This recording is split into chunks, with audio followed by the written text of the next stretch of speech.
Hello guys, म विनोद र म बेंगलोर एउटा सानो रुममा रहन्छु। पहिले चाहिँ यो थियो किचन, यहाँनिर बनाउँथे, यहाँ प्लग लाउँथे। यता रुममा ल्याए आफ्नो रुममा। यहाँ डिममा आलु पाक्दैछ, एकजना मान्छे मात्रै।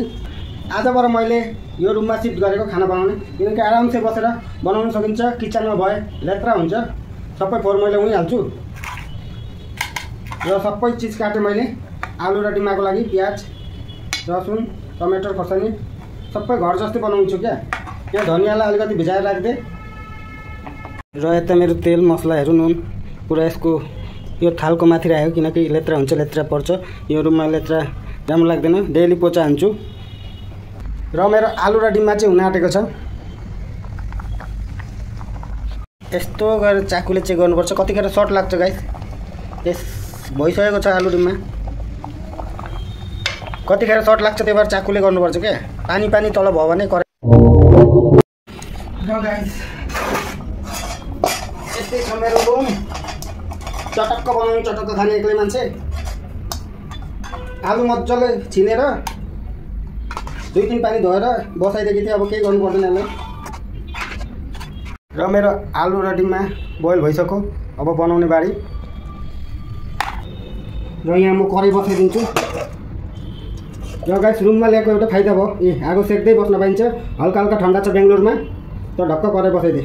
क्या कर रहे यार तू? र मेरो डेलिभरीको काम थियो, त्यो काम सकेर सिधै आएको, कसैले पनि नभने जान्छु भने रुममा।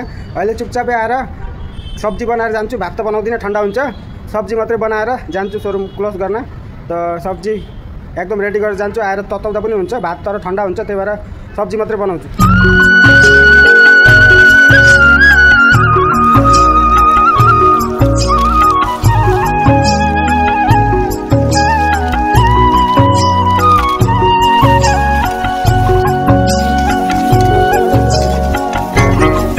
आलु हाल्ने, आलुभन्दा मसला धेरै भएको छ।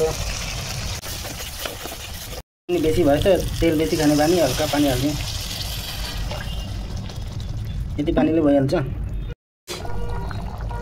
आलुको सब्जी छिट्टै हुन्छ र मैले पानी हाल्दै अनि स्विच बन्द गर्दै मेरो आलुको दाल पाकिसकेको छ, बन्द गर्दै। अहिले बज्दैछ 6:30।